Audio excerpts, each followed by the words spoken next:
thank you, Tallur, so much for doing this. Like always, I just have one major question for you. And that question is, why is it important? In you, for some reason, my relationship with you has been professional, but now we have kind of like become friends over a few years. And I've been craving to ask this question for you. You hold on to a secret, apparently, and you also do workshops on this subject. I want to understand, what is that secret, the famous secret, Tallur's 4-step process of, self-analysis. Something that you take workshops on, and I'm so happy that you can just have a conversation with me about this subject. And why, firstly, I have so much to ask you. Why are you, engaging with the younger audience so late? Did you wait for maturity to hit yourself, for yourself to grow old, a little older? Because, or is it? No, yeah. Yeah, first I must say, it's not a secret. And, it happened, I must say how this whole exercise started. It's, I did museology, and I had my museum training at, Prince of Wales Museum. Yeah. So when I'm having this training, I met an interesting person. His name is Dilip Ranade.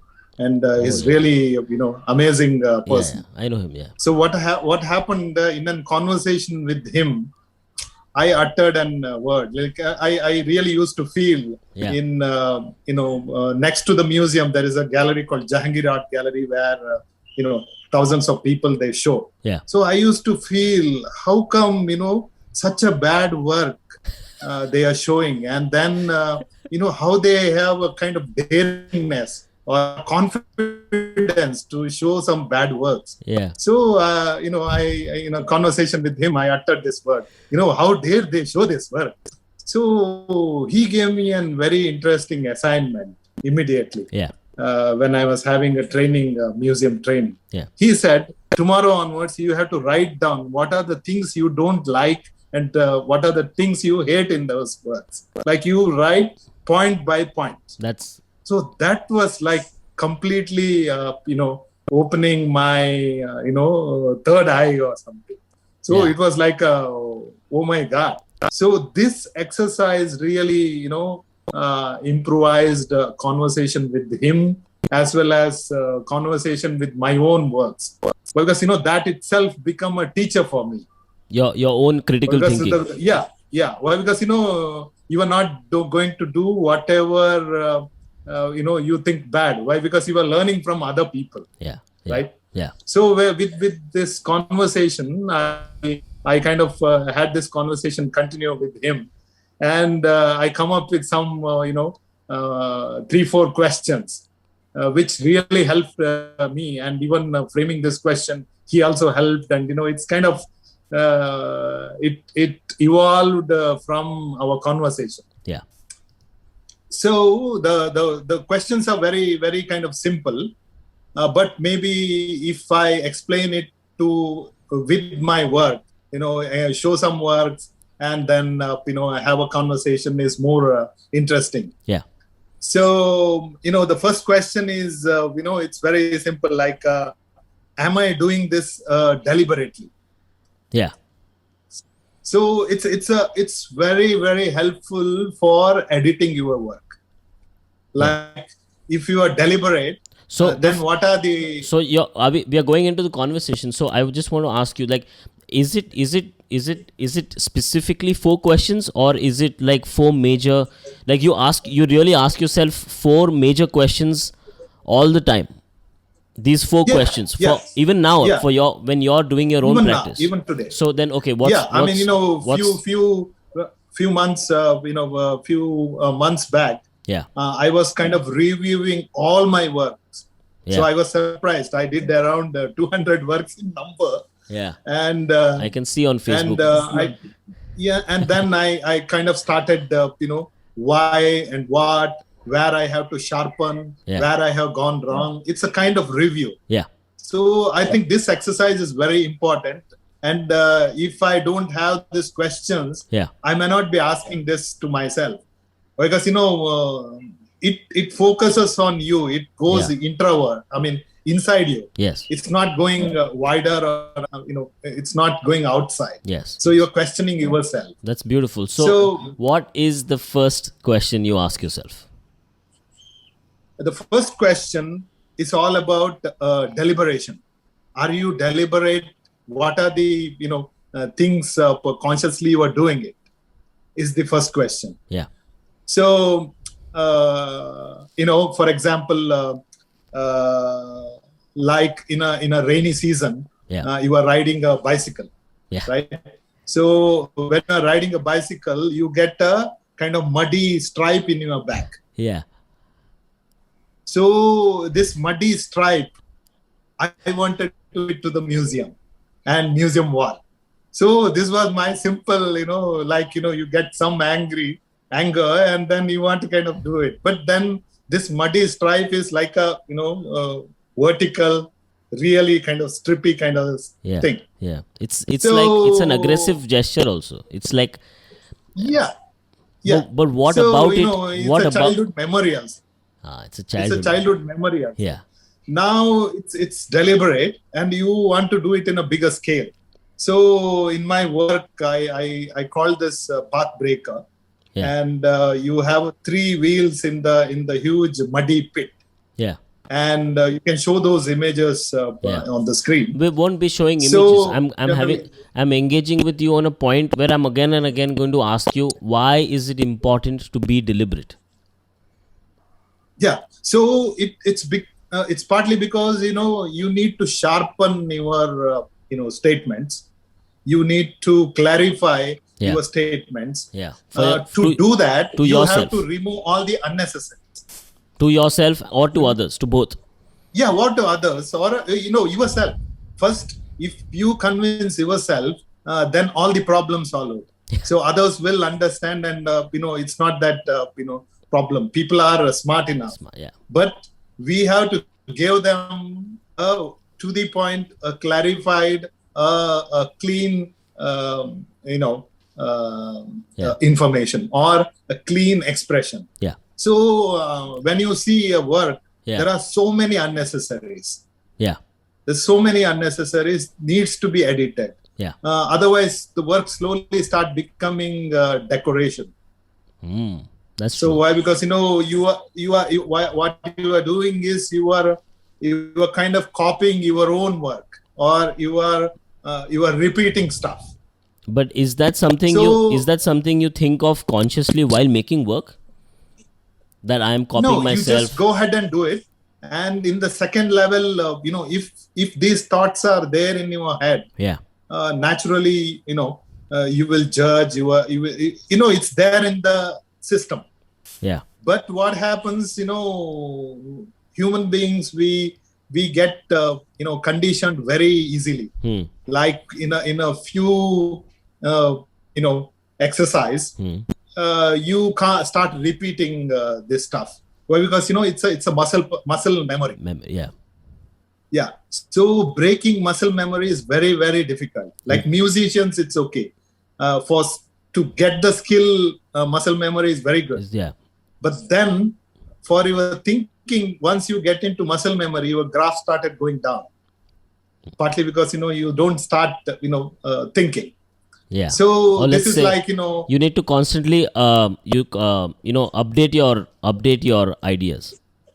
Yeah. For example, like now you maybe did more than 150 films on artists. Yeah. But after doing 150, there may be a similar repetition can come. Yes. Right. Yeah, I feel that. So those repetitions, if you question, immediately those things are going to change. But what the way you ask questions, the way you ask things. But who decides whether 150 is the number? Because why I want to ask you is because what if 1000 needs to be done before it becomes a culture? Who decide? How do you decide that now is the right time for change? Like, I understand your question. My question is, I understand that deliberately updating your psychological, your thoughts and your software, let's say software, is very important so that you refine yourself. But is it something that you sit alone with yourself, or do you wait for maybe your partner to tell you, it's like you're getting stale now? No, I think, no, you need to constantly ask this question.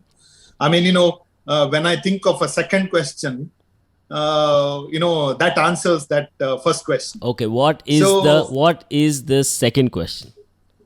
So, on what extent it is a chance and accident? To what extent is this a chance or an accident? Yeah, chance or accident. Like what happens, in your, when you are shooting certain things or when you are making work, suddenly there is an accident happens, which you are not aware. Yeah. But if you are observing, yeah, those accidents becomes part of your work. Like you start reading those stuff, and you are for you slowly it become deliberate. Yeah. Deliberated act. Yeah. Right. Yeah. So if it's a so in this exercise, what happens if you are doing it constantly? Yeah. It's not you make a 50 works, you make a 30 works, or it's not about that. It's not. It's about I can give you an example. One of my teacher. I used to in my first one of the watercolor work. Yeah. I used white color after painting the whole surface. I kind of atmospherically kind of used a white color. It means, it gives you a airy kind of, object haziness. Yeah. Or, it gives you so when I first time did this, he liked it. And I kind of total work was very impressive. Yeah. Slowly, when I use third time or fourth time, for me, that become a technique. Even though it is not there in the object, I kind of repeat that, right? So you started copying yourself. Right. Without because you liked that effect so much, even if it was not necessary. Right. Not necessary. That's what I'm saying, deliberation. So whatever using it, not a big deal. The problem is you need to respond to the real thing which you want to show. Unnecessaries you have to cut down. So that is the point. But then that brings a lot of pressure on an artist to always be original. It's like what is your opinion on artists who consciously want to generate a style? They are waiting for this discovery of a technique for themselves. You're asking all the artists to constantly break everything and keep unlearning. I think that's important, and that's difficult part. Why is it important to constantly unlearn what you already know, the techniques? Why? Because first thing, you need to excite your life. If you want to kind of constantly repeat what you already know, people get impressed and people say, oh great. But then inside you that, oh my God, so how many times I'm doing this? That's the reason, I always feel artists copy their own work. Yeah. And also, you get to, some exhibitions, before they give an invitation, you already know what is going to be shown or seen over there. But I think it's less. We have to make it interesting. But it's less risky, for upcoming artists. Now you are a superstar artist and you are internationally famous, and for you to take that risk or to constantly update itself is in your favor because people perceive you as a constantly evolving artist. But for an upcoming artist, for a younger artist, just hear me out. For a younger artist who is trying to sink their teeth into the the field and to kind of understand what the medium is, which I'm going to come to you on. For to understand materiality, to understand the medium, you need to grind and be in the grind, and you need to sink in enough so that you generate a slight style. Even you might have generated a style when you were a student, or didn't you? A younger student who's listening to you speak. And it's very rare that someone releases their kind of like thought processes so openly. So it's pretty commendable that you're doing this. But in a way, an art student is trying to understand the medium. Is trying to understand their own context, their own concepts. They're trying to figure out, he or she would be like, what am I working on? What are my ideas? It's a very introspective process. So somewhere there would be a certain mimicking, right? Wouldn't a student would try to copy themselves to kind of like attain, they'll come to a point where they'll feel like, I need to do this long enough so that I master myself. So you're saying do that or don't do that? What are you saying? No. I mean, first thing, whatever you feel, you have to do it. Yeah. Do it and omit things first. So then, same time, you have to evaluate whatever you are doing. So once you are aware and mimicking, then you have to stop. So it's like the whole process is like evolving and growing. So that is the reason most of the time we mimic Western the system. That's a great point. That is the kind of problem that once we are aware, then we have to kind of try to evolve ourselves. So that is not happening. That's why we are not able to kind of come up with the very solid platform. We can't build a solid platform. That's the reason. Are you referring to Indian contemporary aesthetics, a development of? Yeah. In generally, like of course, it's if I really want to talk about that, we also have to talk about the system, like organized and disorganized system.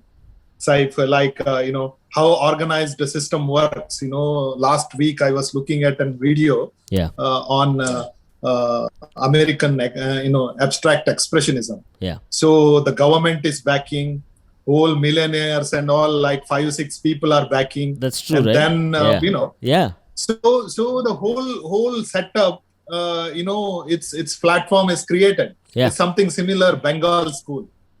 But there are something fails and something succeeds. It's partly because of the way you try to evolve, the way you try to put forward your things. That's true. So that is the kind of problem where even though we are aware, it becomes an habit to become repeat stuff. That's true. Repeat the problem. Like I always feel sometime when I meet teachers 10 years back and now, they almost talk about the same problem, same difficulty, and same this thing. So now my question is, where is that 10-year disappear? That's true. Why have you wasted so much time in coming up to no solution? Yeah. So if it doesn't work, leave the exercise and do something else. It means you are not able to kind of work it out. So generally I feel for everything, you need to give some time. Yeah. And once you realize it's working, you have to kind of improvise. If you feel it's not working, you have to kind of get rid of it and try something else. But because you're saying in whatever you do, be deliberate. That was your second point. You said whatever you do, be deliberate. Go for it. Be deliberate. Yes. And then in the process, you get a chance and accident. Yeah. Continue. You experience the chance and accident. Yeah. So if you try to understand the chance, understand the accident, then it's amazing. So you're saying because you can use that deliberately. Why? Because accidents are like in my work which I have talked about, the mud throwing, in the rainy season. Yeah. So in that work, people used to watch, hours together the accidents. Yeah. Well, because people have an excitement for accident. Yeah. Like if I'm going to say there's going to be an accident here, all watch. Yeah. Means even if we are blank area, the people are going to watch hours. Yeah. Why? Because they are waiting for the accident. They're waiting for. So in that work, especially, my intention was that constantly you don't know how the mud is throwing out. Yeah. That's true. So accident is also very, very interesting. Yeah. You need to observe that. Yeah. Also, which have you made any work of art out of this process, like chromatophobia, and all your works, whichever you have done, you have applied these four processes, these four ideas. See, this is there. Almost every work I was kind of asking this question. Yeah. And whenever I get time, I kind of review my works. That's true. And after the exhibition, I also see how people respond, how people really That's responding to my piece. So where I have gone wrong, Right. is there any interesting comment made on my work? Like, many a time, I remember one of the doctor, when I did the forceps delivery kind of a work, yeah. where I have used the zip, Huh. and there are objects inside the zip. Yeah. And the doctor said to me in an surgery Yeah. to the abdomen, they use the zip. Literally, they use the zip, which I was not aware. Huh. And you get a shock. You get, improvised. You start improvising. Yeah. Your mind. work. Your mind starts thinking. So, Yeah. yeah. So my third question is simple. Have you improvised? Oh, nice. I mean, Have now, you? yeah. No, but have you improvised? Or Is the how much you have improvised? How much have you improvised? So Yeah, let me yeah. ask you this. The third question, what is the third question? You ask The yourself. third question is how much I have improvised. How much I have. How much I have improvised. And why is it important I mean- to know how much you have improvised? Because Like- you take everything from the world, right? I mean, you borrow and you steal and you cut, copy, paste whatever from yeah. your exposure, whatever, however Yeah. broad you have designed your circle is, in a way. Yeah. So now let's say in your case, you are editing and film. Why do you have to edit? Everything is real. Everything is from the world. Everything is perfect, right? So why do you edit? Not- yeah. The life is like a you edit and explain things, right? Yes. Why do you edit? You condense it, Yes. and then you say what you want to say exactly to the point. But you can also change the narrative with editing. It can be used as a tool and it can be used as a weapon also.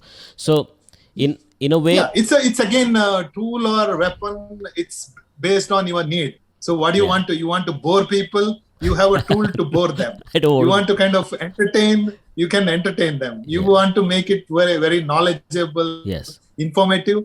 It's all true, as you said. It's according to your need. Can you give an example of how you have, if you remember, can you give an example Yeah. of a particular sculpture that you were working on where you applied this third idea of intention? So the improvised. About improvisation. Suddenly you Yeah. It happened my recent show where I have taken a museum object, from Philadelphia Museum. It's a 18th century, early 18th century, object. yeah. So I wanted to respond to this sculpture. I made the sculpture out of bone, animal bone. Yeah. Like in restaurants, whatever you eat chicken, those chicken bones are, goes back to the factory, Yeah. and they make this bone Dust. as a bone meal. Yeah. So they will feed this bone meal back to the chicken. Oh my God. It's a kind of cycle. Yeah. It's a Okay.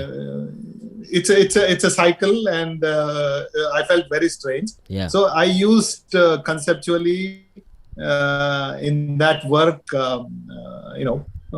to paste this bone. I used a certain kind of glue. Yeah. Suddenly, so I was testing. So one of the glue started reacting to the calcium in the bone, Okay. and it start oozing. Okay. And I was kind of surprised. Oh my God, it's oozing. Yeah. And then I used that in the work, Yeah. which I didn't had an idea in the beginning. Yeah. I was just thinking of pasting all these bones, but then once it started oozing, I kind of added. It goes very well conceptually, as well as it brings a character. But then Very this goes against your second idea of accidents. Or you used the yeah. What I'm saying is, you observe your accidents, yeah. and then improvise those accidents. Those are a surprise for you. Yeah. That keeps you exciting. But why? Because you have to keep your eyes open. Right. Absolutely. Yeah. So whole until end, and even after exhibition, you have to keep your eyes open, so that you can do your next work. Yeah. And ideas come to you from absolutely anywhere, I'm assuming. Or are they specific? Yeah. Like your major theme has been museums, around Indian aesthetics and museums, and kind of like there's this very contemporary vibe to you of, in a way. I know people maybe who make sculptures their entire career from just one body of your work. It's like, so in a way you keep updating yourself. Your idea for yourself is to not bore yourself.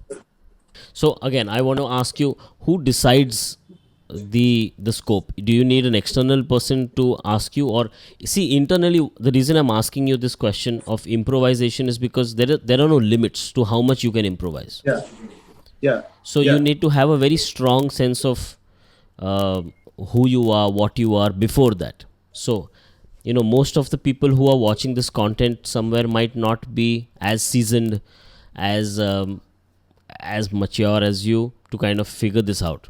So I think it's a naturally evolving process. It doesn't kind of come in one go or something. Yeah. So I think the work itself teaches you, if you are observing, if you are honestly observing. True. That also very important. True. In the process. True. So the judgment, it's not judging. We ourselves judge in a way. Yeah. But if we switch off that, that area, or we switch off there. Yeah. Then the problem arises. You don't ask this question at all. True. Generally, these questions help you to, your conditioning, to break your conditioning. True. What is the fourth step that you use? So the fourth step is have you completed this? That's a tough one. Or because have we completed this work? Picasso said that works are. I don't know if Picasso said it or who said it, but they say that Picasso said that you don't finish a work, you abandon it.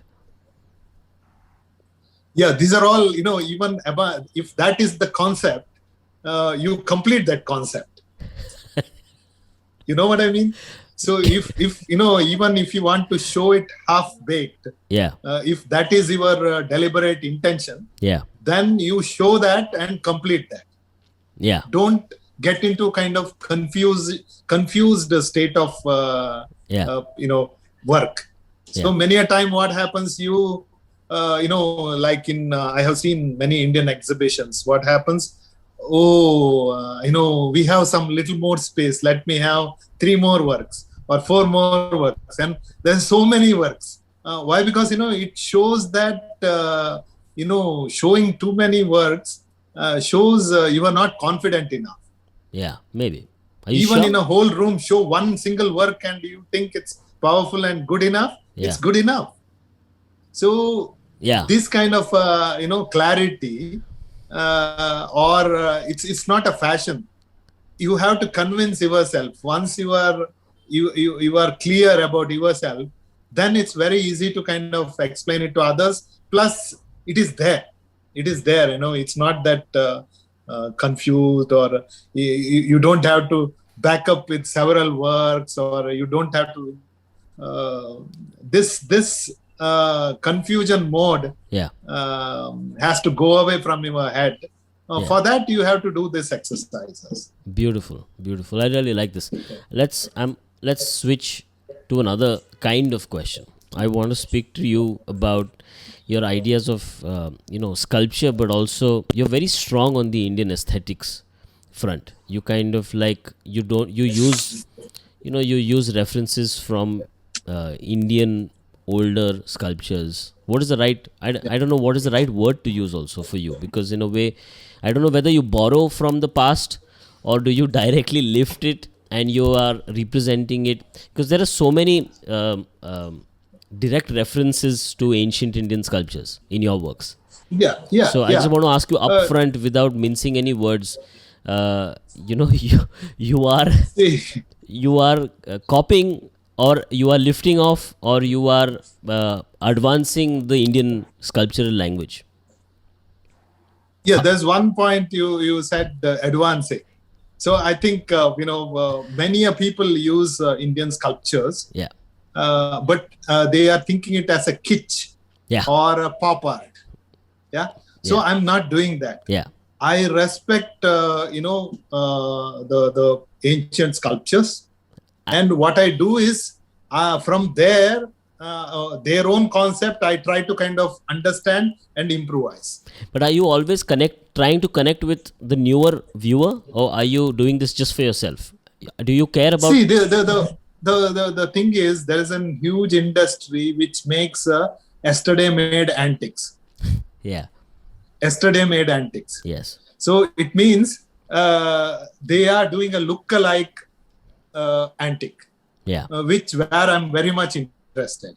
You are interested. How? In the sense, like you have an old technology. And then to copy that technology, you use a technology which is a very cheaper, which is a quick, which is an illusion. You're talking of like bronze. You're talking of bronze casting and the mimic. Bronze casting is totally, cheating. There is no high relief. There is no, they gave a tool marks to give a relief kind of a illusion. And they gave you a feeling of, Chola bronze.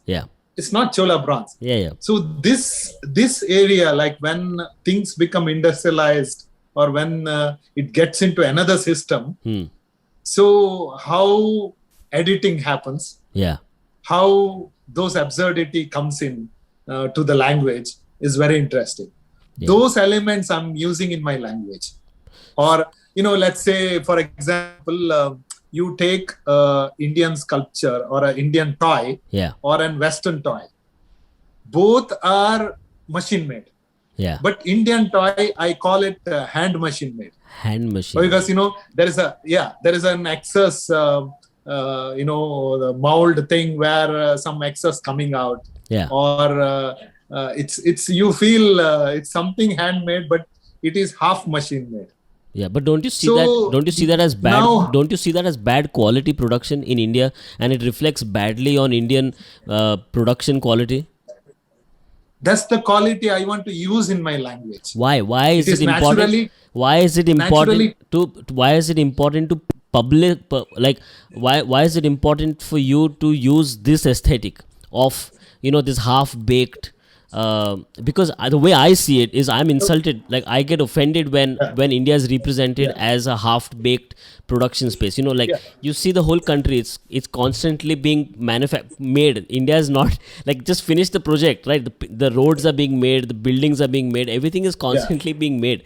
It's always and you're using this to your advantage. So how? So artists are a reflection of present situation, right? And it has to be honestly, you have to represent. And second thing, now you constantly see this quality, then what to do with this quality positively as an artist. So I started thinking positively, and how, if you take old coins, if you are punched coins, they don't punch in the center. Little shift is there. So you get an character over there. Yeah. So is there any way we can use those characters? Is the question mark. Yeah. And now, you can't change the world. You can understand but you can those things. You can and you point out. So if you point out, people more and more try to understand, and if they want, they'll change. If they don't want, they'll continue. Or there is a third thing can come up. If we evolve, earlier I said, we are not evolving from our own system or method. We are kind of copying and cutting and pasting. That's true. So that is the problem we have. So now, once we realize problem, that we have a problem, the problem is that itself we are not realizing. We bring systems, cut and paste here.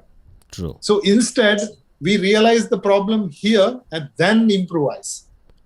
Improvise in the sense, from there we do the problem solving. True. You localize. That exercise is not happening. That's what I feel. True. Okay. I want to ask, you are an international. You are how do you name yourself? You are an Indian artist based in Korea, or are you a Korean artist who also comes to India sometimes? See, your wife is Korean. Your mother is a beautiful lady sitting in Kundapur. You have a beautiful house. I've seen your studio. You have an amazing house, at least in India. You show all over the world. Very simply put, how do you manage this international affair? Because and you've not, some way you're using the best technology that the East is offering, and that the West and the East and the highest form of technology. I know you do 3D milling and you do high-end stuff, but at the core of it, you've managed to retain this beautiful Indianness to it. So do you look at your works from an international perspective, or do you look at your works from a local perspective and just superficially execute them to make sure that they attain a certain visual quality? Because can you do the whole project in India? Can't you manufacture? Well, if you'll get it cheaper. I think you'll get it production wise, you'll get it cheaper in India. You can maintain the original quality of it being half baked.